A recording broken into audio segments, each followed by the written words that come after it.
అనంత విశ్వ సంపదని ఆకర్షించడానికి మీ ముందుకు వస్తుంది అహం బ్రహ్మాస్మి సాధన 11 డేస్ ఎనర్జీ యాక్టివేషన్ ప్రోగ్రామ్. నమస్కారం.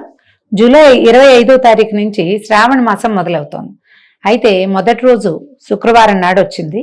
మొదటి తారీఖే, అంటే మొదట శుక్రవారమే మాసం మొదలైంది. తర్వాత నెల చివరన వచ్చేటువంటి అమావాస్య రోజు కూడా పర్వదినమే. అయితే ఈ నెలంతా రకరకాల పర్వదినాలు, పూజా విధానాలు చాలా జరుపుకుంటాం మనం. ఈ పర్వదినాల్ని ఒక లైన్గా గుర్తుపెట్టేలాగా ఒక ప్రత్యేకంగా చెప్పాలని ఈ వీడియో చేయబోతున్నాం అనమాట. మొదటి రోజు మనకి 25వ తారీఖు శ్రావణ శుక్రవారం పాడ్యమి నాడు వరలక్ష్మి వ్రతం 8వ తారీఖు, అంటే తర్వాత వచ్చే వారాల్లో చేసుకోలేని వాళ్ళు ఎవరైనా ఉంటే ఈ రోజును కూడా శుక్రవారం అంత విధానంగా చెప్పబడకపోయినా కూడా అవకాశం లేని వాళ్ళు చేసుకోవచ్చు. లేకపోతే సాధారణ లక్ష్మీ పూజ చేసుకోవచ్చు మొదటి శుక్రవారం. తర్వాత శనివారం 26వ తారీఖు శ్రావణ శనివారం చాలా విశేషంగా విష్ణువారాధన చేసుకుంటాము. చలిమిడి దీపారాధన చేయొచ్చు. 27వ తారీఖు ఆదివారం లేదు. 28 శుద్ధ చవితి సోమవారం నాడు మనం శివారాధన చేసుకోవచ్చు అండి. రుద్రాభిషేకం ఏదైనా చేయించుకోవచ్చు. ఇంట్లో పరమేశ్వరుడు ఉండే అవకాశం ఉంటే అభిషేకం చేసుకోవచ్చు. శివాలయ దర్శనం చేయొచ్చు. ఏ శివారాధనకి ఏ రకమైనదైనా కూడా మనం ఈ రోజున చేసుకోవచ్చు. తర్వాత శ్రావణ మంగళవారము 29వ తారీఖు వచ్చింది. ఆ రోజు శుద్ధ పంచమి కూడా. పంచమిని నాగపంచమిగా ప్రత్యేకంగా చెప్తారు. ఎవరెవరికి ఈ పంచమి చేసే విధానం అలవాటు ఉంటుందో వాళ్ళు ఈ రోజున సుబ్రహ్మణ్య ఆరాధన చేసుకోవచ్చు. ఎక్కడైనా దేవాలయాల్లో నాగ ప్రతిష్టలు జరుగుతాయి. ఆ నాగ ప్రతిష్ఠ ఉన్న చోట కూడా పాలు పండ్లు అవి సమర్పించుకోవచ్చు, అభిషేకం చేయించుకోవచ్చు. సర్పాలకు సంబంధించిన నవనాగ స్తోత్రము అట్లా ఏదైనా అలాంటిది కానీ, తర్వాత ఉదంకుడి నాగస్తోత్రం కానీ, సుబ్రహ్మణ్యాష్టకం కానీ ఆ రోజున పఠించవచ్చు. దాంతో పాటుగా శ్రావణ మంగళవారం మంగళగౌరి నోములు చేసుకునే వాళ్ళు ఈ రోజున మొదలు పెట్టుకోవచ్చు.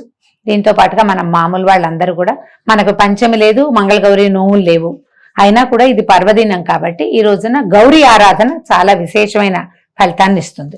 తర్వాత 29 అయిపోయింది. 30వ తారీఖు బుధవారం, 31 గురువారం. ఏం పెద్ద హడావిడేం లేదండి. కొంచెం ముందుకెళ్తే ఆగస్టు 1 మళ్ళా మనకి శ్రావణ శుక్రవారం వచ్చిందండి. ఈ రోజున మనం లక్ష్మీ ఆరాధన సంఘంగా జరుపుకోవచ్చు. వరలక్ష్మి వ్రతం చేసుకునే అవకాశం కానీ సమయం కానీ, అంటే ఇలా కుదిరితే ఈ రోజునైనా వరలక్ష్మి వ్రతం జరుపుకోవచ్చు. విశేషంగా చెప్పబడలేదండి. అవసరం ఉండి ఇంకా వేరే దారి లేనప్పుడు ఈ రోజున చేసుకోవచ్చు. లేకపోతే లక్ష్మీ ఆరాధన విశేషంగా మంచిది. శనివారం నాడు మళ్ళీ శ్రావణ శనివారం వచ్చింది. ఆ రోజున మనము 2వ తారీఖు విష్ణువారాధన చేసుకోవచ్చు, చలిమిడి దీపారాధన చేయొచ్చు, విష్ణువాలయ సందర్శనం చేయొచ్చు, విష్ణు సహస్రనామ పారాయణ కూడా విశేషంగా చేసుకోవచ్చు. 3వ తారీఖు ఆదివారము, పెద్ద హడావిడేం లేదండి. 4 మళ్ళీ శ్రావణ సోమవారము. ఈ రోజున విశేషంగా మనం శివారాధన జరుపుకోవచ్చు. 5వ తారీఖు శ్రావణ మంగళవారం. దాంతోపాటుగా శుద్ధ ఏకాదశి కూడా వచ్చిందండి. మంగళవారం నోములు చేసుకునే వాళ్ళు మంగళవారం నోములు చేసుకోవచ్చు, లేదా గౌరీ ఆరాధన జరుపుకోవచ్చు. మామూలు నోములు లేని వాళ్ళు ఈ రోజున శుద్ధ ఏకాదశి కాబట్టి ఏకాదశి నాడు ఉపవాసం ఉండి బుధవారం ద్వాదశి నాడు ద్వాదశి పారణ చేసుకోవచ్చు. ఈ విశేషమైన మాసాలలో విష్ణువారాధన కూడా విశేషంగా చెప్పబడింది శ్రావణ మాసంలో. ఈ మాసంలో ఏకాదశి ఉపవాసం చాలా మంచిది. తర్వాత 7వ తారీఖు గురువారం, ఏం హడావిడి లేదు. 8వ తారీఖు శుద్ధ చతుర్దశి పౌర్ణమి ముందు వచ్చేటువంటి శుక్రవారం కాబట్టి ఈ రోజున సాంగంగా వరలక్ష్మి వ్రతం చక్కగా జరుపుకోవచ్చండి. ఉదయకాలం వరలక్ష్మి వ్రతం చేసుకుని సాయంకాలం లోపల వాయనాదులు అమ్మవారికి నివేదన చేసిన అన్ని రకాల పదార్థాలని మనం వాయన రూపంలో, ప్రసాద రూపంలో పంచిపెట్టుకోవచ్చు. విశేషంగా శనగలు, చలిమిడి, రవికల బట్టలు, కొబ్బరికాయలు, పువ్వులు, పళ్ళు, గాజులు ఇలాంటివి ఏవైనా సరే మనం తాంబూలంగా ముత్తైదువులకు సమర్పిస్తే మంచి ఫలితం లభిస్తుంది. వరలక్ష్మి వ్రతం జరుపుకుందాం. తర్వాత 9వ తారీఖు శనివారం, శ్రావణ శనివారం విష్ణువారాధనకి మంచిది. దాంతో పాటుగా ఈ రోజున పౌర్ణమి కూడా వచ్చింది కాబట్టి పౌర్ణమిని జంధ్యాల పౌర్ణమి అంటాం, రాఖీ పౌర్ణమిగా చెప్పబడుతుంది. ఈ రోజున జంధ్యాల ఉపనయనం అయిన వాళ్ళు, తర్వాత జంధ్యాల యజ్ఞోపవీతం ధరించే వారంతా తమ తమ యజ్ఞోపవీతాలని మార్చుకుంటారు. ఈ ఉత్తరాయణ పుణ్యకాలంలో ఈ సంవత్సరంలో ఉపనయనం అయిన వటువులందరికీ ఉపాకర్మ, శ్రావణ ఉపాకర్మ అని ప్రత్యేకంగా చెప్తారు. ఈ ఉపాకర్మ విధానాన్ని జరుపుకోవచ్చు. హయగ్రీవోత్పత్తి అని చెప్తారు. హయగ్రీవోత్పత్తి కాబట్టి మనం ఏదైనా చదువుకి సంబంధించిన ప్రయత్నం ఏదైనా ఉంటే ఈ రోజున చేసుకుంటే మంచి ఫలితం లభిస్తుంది. తర్వాత 10వ తారీఖు బహుళపాడ్యం వచ్చింది. ఈ రోజు హడావిడేం లేదండి. 11వ తారీఖు మళ్ళీ సోమవారం, శ్రావణ సోమవారం విధిగా శివారాధన చేసుకోవచ్చు. మంగళవారం శ్రావణ మంగళవారము ఈ రోజున ఇంకొక విశేషం ఏంటంటే మంగళవారము బహుళ తదియ 10 గంటలకే వెళ్ళిపోతుంది.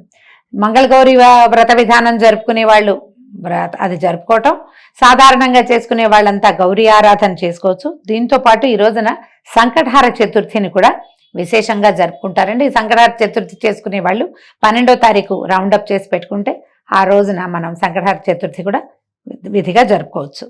తర్వాత 13 బుధవారం ఏం హడావిడి లేదు, 14 గురువారము ఏ హడావిడి లేదు, 15వ తారీఖు మళ్ళా సప్తమి వస్తుంది మనకి. ఈ సప్తమి 15వ తారీఖు సప్తమి, తర్వాత ఆ రోజు శుక్రవారం కాబట్టి దీన్ని ఎన్నోదిగా చెప్పుకోవాలి, మనం 4వ శుక్రవారంగా చెప్పుకుంటాము.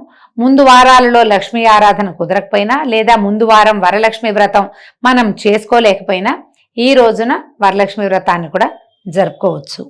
తర్వాత 16వ తారీఖు అష్టమి నాడు మళ్ళీ శ్రావణ శనివారం విశేషమైన విష్ణువారాధన. తర్వాత ఏదైనా పానకం, చల్లమిడి, వడపప్పు లాంటివి విష్ణువుకి నివేదన చేసుకోవచ్చు. మేము ఇళ్లలో ఉన్న పద్ధతులను బట్టి, లేదా చేయదలుచుకుంటే విష్ణువారాధన చేయొచ్చు, చలిమిడి దీపారాధన కూడా చేసుకోవచ్చు. దేవాలయ సందర్శన కూడా చాలా మంచిదే.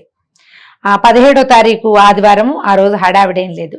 18వ తారీఖు సోమవారం నాడు మళ్ళీ విశేషంగా శివారాధన, దేవాలయ సందర్శనం కానీ, రుద్రాభిషేకం కానీ, ఎవరికైనా బ్రాహ్మణులకి ఏదైనా దానం ఇవ్వదలుచుకుంటే బియ్యము, కందిపప్పు లాంటివి కూడా దానం చేసుకోవచ్చు. దానికి కూడా ఇది చాలా మంచిది. ఇప్పుడు మళ్ళీ 19వ తారీఖు శ్రావణ మంగళవారం అయింది. మంగళవారపు నోములు, మంగళగౌరి ఆరాధనతో పాటు ఆ రోజున ఏకాదశి పుణ్యతిథి కూడా, బహుళ ఏకాదశి కూడా వచ్చింది. ఏకాదశి ఉపవాసం ఉండేవాళ్ళు ఈ రోజున ఉపవాసం ఉండొచ్చు. బుధవారం 20వ తారీఖు ద్వాదశి పారణ చేసి ఏకాదశి ఉపవాసాన్ని సమాప్తి చేసుకోవచ్చు. తర్వాత గురువారం 21, ఈ రోజున త్రయోదశి. తర్వాత శుక్రవారం 22వ తారీఖు మనకి మళ్ళీ ఆఖరి శుక్రవారం వస్తుంది. ఈ ఆఖరి శుక్రవారం రోజున మీరు విశేషంగా ఏ ఆరాధన అయినా జరుపుకోవచ్చు. అయితే ముందు మనం ఇంకొకటి చెప్పుకోవటం వదిలేసింది ఏంటంటే శ్రావణ బహుళాష్టమి 16వ తారీఖు మనం కృష్ణాష్టమి జరుపుకుంటాము. విష్ణు పూజ ఏ రకమైనదైనా చేసుకోవచ్చు. చివరికి వచ్చేసాము ఇంకా శుక్రవారం నాడు 22వ తారీఖు ఆఖరి లక్ష్మీ పూజను కూడా జరుపుకుంటాం. 23వ తారీఖు ఆగస్టు 23 శ్రావణ బహుళ అమావాస్య, దీన్ని పోలాల అమావాస్యగా చెప్తారు. ఈ రోజున పోలాంబ వ్రతం చేసుకుంటారు. కందపిల్లకని తులసి చెట్టుతో పాటుగా పక్కన పెట్టుకుని ఆమెకి పూజ జరుపుతారు. కొంతమంది కందగౌరి నోమని చేసుకునే వాళ్ళు కూడా కనిపిస్తారు.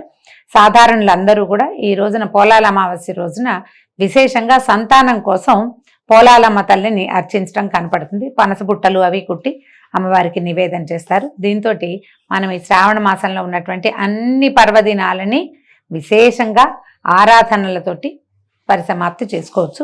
కృష్ణాష్టమిని విశేషంగా జరుపుకునే అలవాటు ఉన్న వాళ్ళందరూ కూడా ఈ 16వ తారీఖుని చక్కగా చిన్న చిన్న పిల్లలకి కృష్ణ స్వరూపాలుగా వాళ్ళని అలంకరించి కృష్ణపాదాలని వాకిట్లో నుంచి ఇంట్లో దాకా వేసుకుని కృష్ణుడికి ఒక చక్కని ఉయ్యాల వేసి లాలిపాటలు పాడుతూ విశేషంగా పేరంటంగా కూడా జరుపుకోవచ్చు.